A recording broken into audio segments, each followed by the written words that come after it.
Bonjour à tous et bienvenue dans cette vidéo. On va continuer notre application e-commerce avec Laravel 6 en s'occupant maintenant de la gestion des stocks. Le principe dans cette vidéo, ça va être d'ajouter une nouvelle colonne à notre table produit qui sera la représentation du stock de notre produit. Et arrivé à 0, eh bien, on n'aura plus la possibilité d'acheter le produit. Et on essaiera d'implémenter la logique histoire de faire attention aux changements de quantité et aux achats de notre application. De plus, on rajoutera aussi la gestion des stocks, évidemment, dans notre panel d'administration Voyager. Donc ici, la première chose à faire, ça va être de revenir sur notre terminal. Donc je vais clear ici mon terminal à moi, et je vais faire un coup de PHP artisan, make migration, et je vais l'appeler add stock column to product table.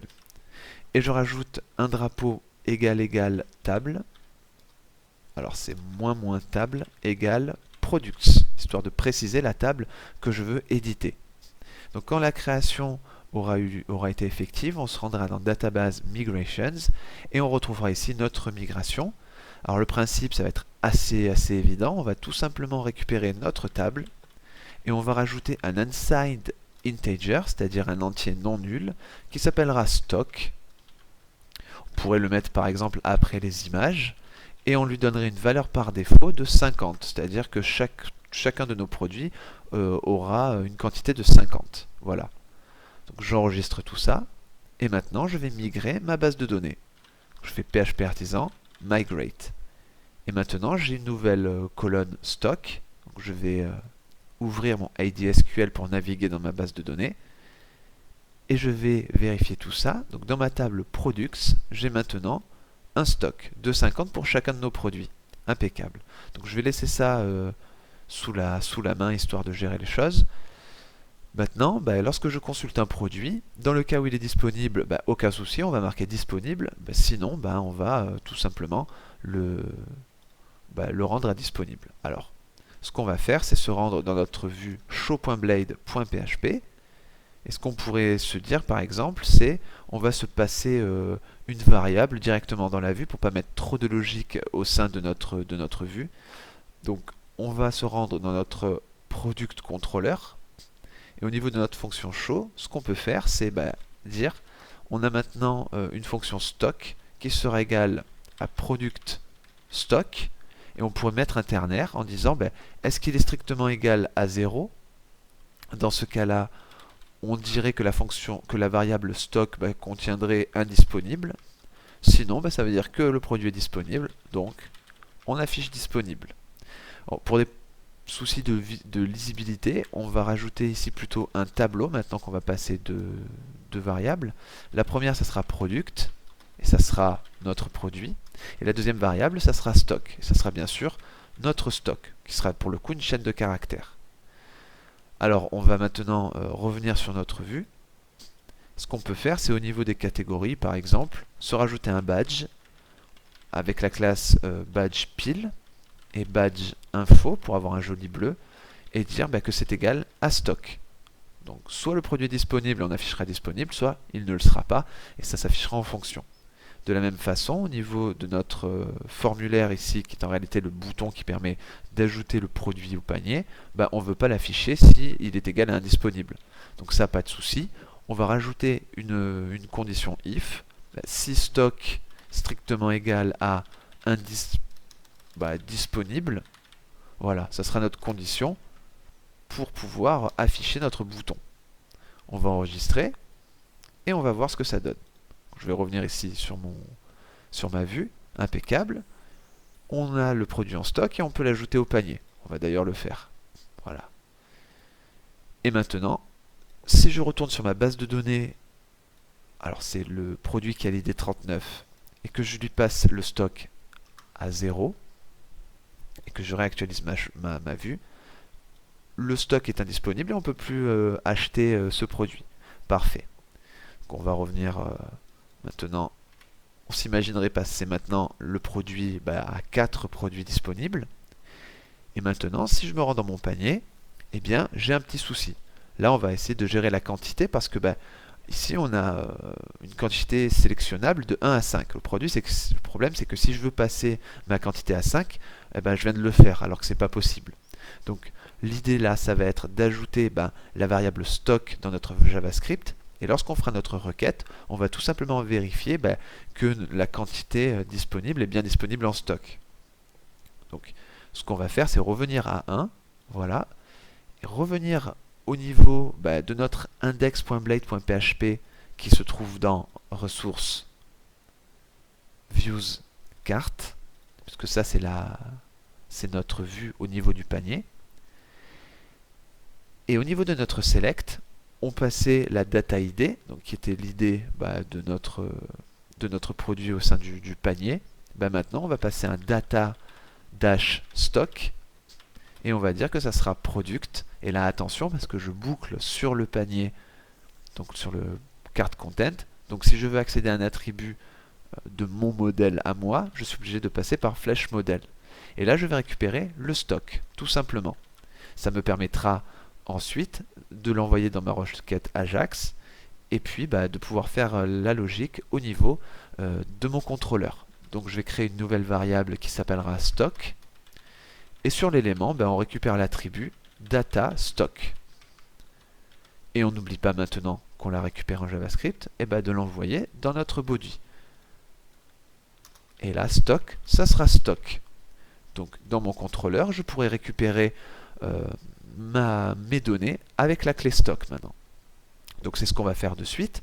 On va maintenant se rendre au niveau de notre carte contrôleur. C'est là où on faisait la mise à jour de notre panier dans la fonction update. Donc on vérifiait au niveau de la validation si ça suivait bien les règles qu'on avait indiquées. Très bien, numérique, require, tout ça. Et si ça fonctionnait bien, maintenant on va vérifier si la data quantity, la quantité demandée est supérieure à la data stock, on a un problème parce qu'on demande une quantité qui est strictement supérieure au stock disponible. Donc là, pas de souci, on va copier-coller, hein, on est un petit peu feignant, ce qu'on avait fait juste au-dessus, et on va renvoyer une erreur, en disant que la quantité de ce produit n'est pas disponible. Voilà. Et on retourne une réponse en JSON où on dira product quantity et là on mettra not available. Voilà. Donc ce qu'on va faire maintenant, c'est revenir sur notre page de panier, réactualiser. Je tiens ici à rappeler qu'on a un produit, donc toujours ce produit là avec un stock de 4, donc on n'en a que 4 en stock, on n'est pas censé maintenant pouvoir le passer à 5. Donc je passe 5, je vais réactualiser. Et là, j'ai un souci au niveau de mon JavaScript, je pense. Donc je pars sur la console.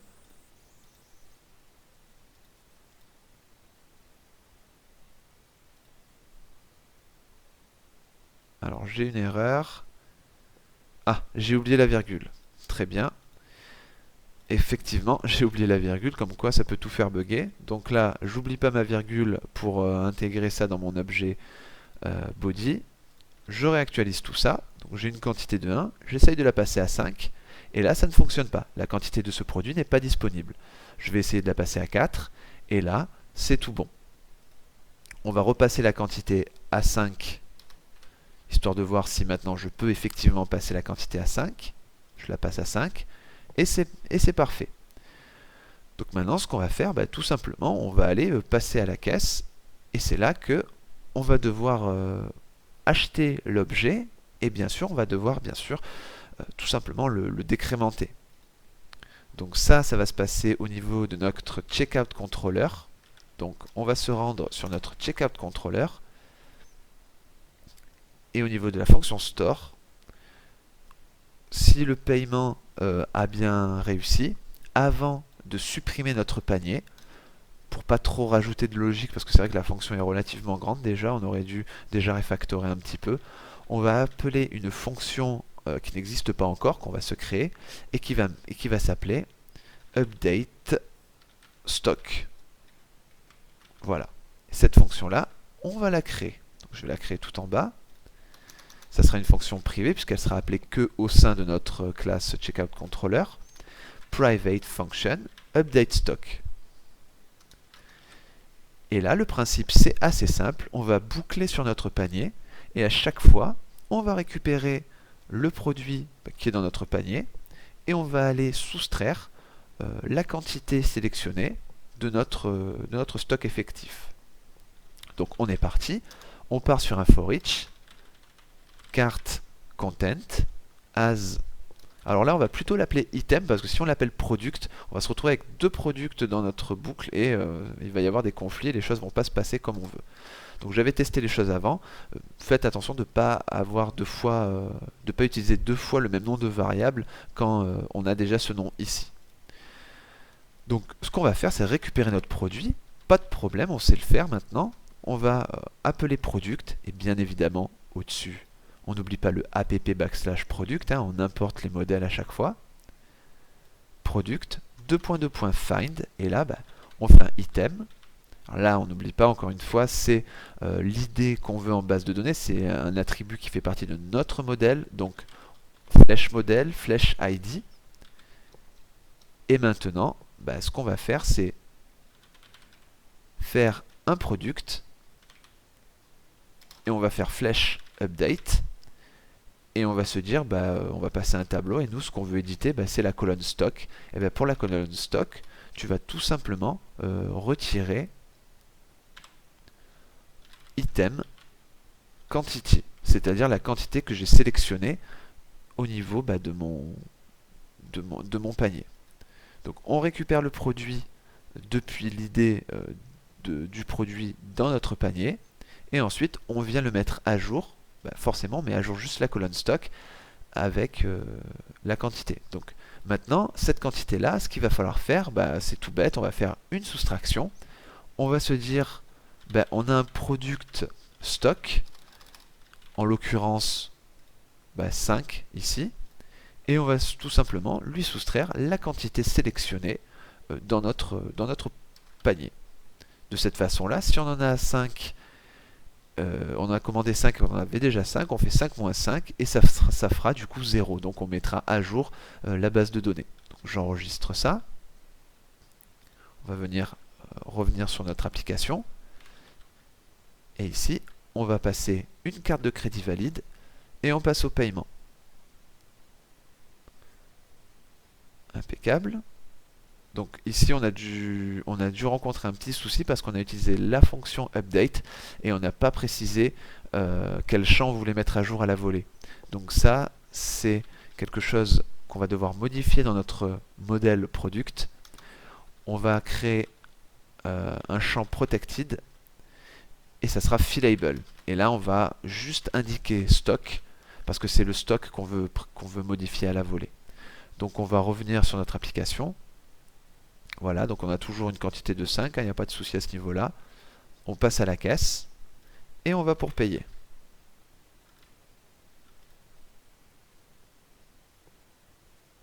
Et là, la commande a été traitée avec succès, notre panier est effectivement vide, et au niveau de notre stock, si je réactualise ma base de données, je me retrouve avec un stock de 0. Donc, ce qu'on va faire maintenant, c'est se rendre au niveau de notre panel d'administration Voyager. Donc on se rend sur /admin. Donc moi je suis déjà connecté, parfait. Et on va avoir besoin ici d'aller dans les outils, dans le bread, et on va devoir éditer le bread de nos produits. Donc ici je clique sur Edit de mon modèle Products. Et tout en bas, j'ai ici le stock. Alors le stock, ça sera forcément un number. Et ici je vous avais dit qu'on pouvait passer dans un petit objet JSON des différents paramètres. Là par exemple on pourrait lui passer min 0, c'est-à-dire que la valeur minimale doit être à 0. Si vous essayez de passer un stock par inadvertance à moins 5, ça ne fonctionnera pas. Donc après, ça c'est des choses que j'ai vues dans la documentation de Voyager. Donc n'hésitez pas à lire la documentation, moi je ne fais que vous donner des pistes bien sûr. Je vais soumettre tout ça. On va revenir au niveau du dashboard dans notre products. Et là, vous voyez qu'on a le stock. Donc on a un stock à 0. On va aller éditer notre produit. Voilà. Et là, bon, si j'essaye de passer moins 50, ça fonctionnera pas.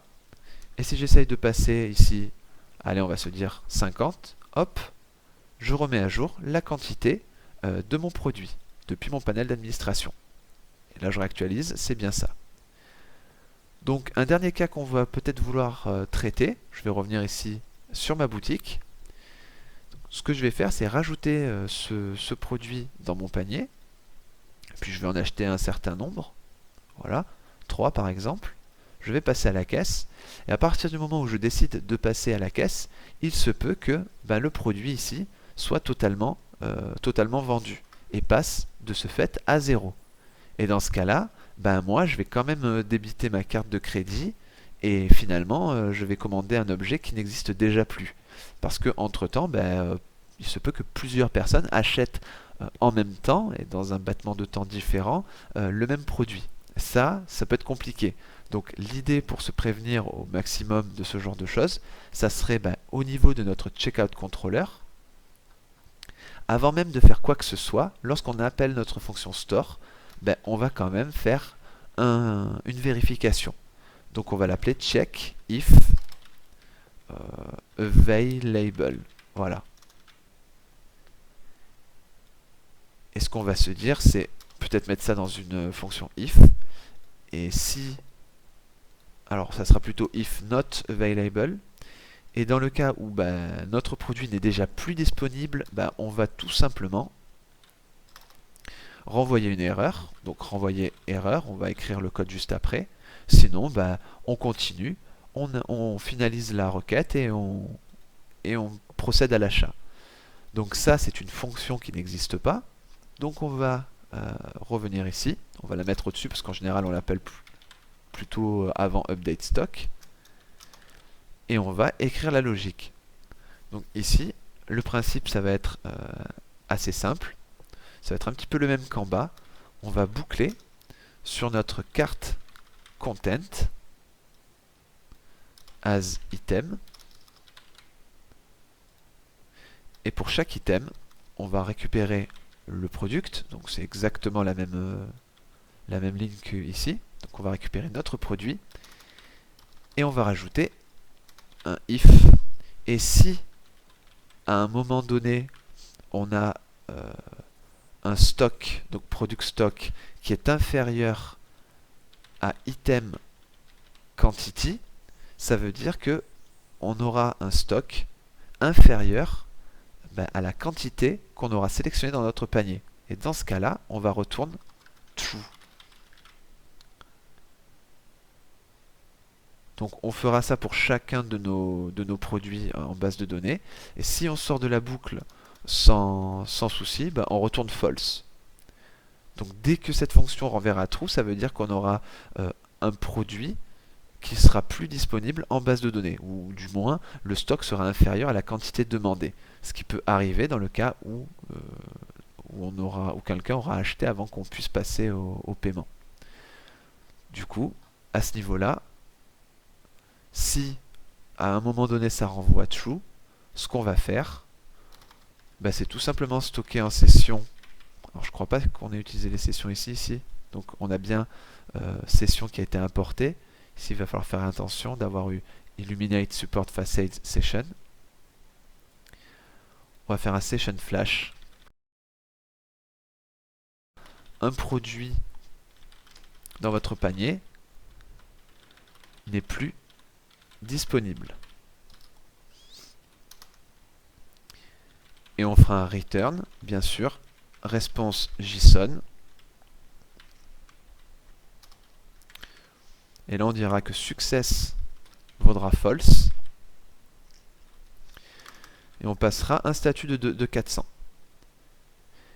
Et maintenant, au niveau de notre vue index.blade.php, alors c'est pas celle-ci, c'est la vue de paiement, index.blade.php dans notre dossier checkout. On va rajouter une petite condition. Si data.statut strictement égal à 400, ça veut dire qu'on a eu une erreur, et dans ce cas-là, il va falloir rediriger sur autre chose que les remerciements.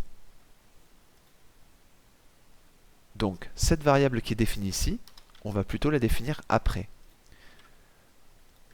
Si le statut est égal à 400, on redirigera sur la boutique avec le message flash. Sinon, eh ben, ça vaudra merci. Et on fait notre redirection comme prévu. Donc, a priori, ça semble OK. Ce qu'on va faire, c'est tester un petit peu les choses. Je vais revenir au niveau du panier. Donc là, j'en ai choisi une quantité de 3. On va se dire que quelqu'un a entre-temps commandé les 3 derniers, hein, c'est pas de chance. Mais en tout cas, on n'en a plus de disponible. Donc on passe à la caisse. On va ici rentrer notre carte de crédit et on va vouloir payer. Et là, ça n'a pas fonctionné. Donc par contre, je pense que ici le statut n'est pas passé parce que c'est après notre tableau qu'on doit passer un statut de 400. Donc on va retenter, c'est pour ça qu'on n'a pas eu le message. On va retenter. Ici on va tenter un message, on va tenter un achat qui n'existe avec un stock qui est nul. On veut payer. Et là on dit un produit dans votre panier n'est plus disponible, malheureusement. Voilà. Donc sinon, si les choses se passent bien, et on va dire qu'on avait toujours un stock disponible, dans ce cas-là, on finalise notre achat, on paye, et on est bien redirigé sur la page de remerciement. Donc voilà comment gérer un peu nos stocks. On a essayé de traiter plusieurs cas. Maintenant, vous avez la possibilité de gérer tranquillement la quantité de vos produits depuis votre panel d'administration. Et puis, on a également essayé de se prévenir des inconvénients que ça pouvait apporter.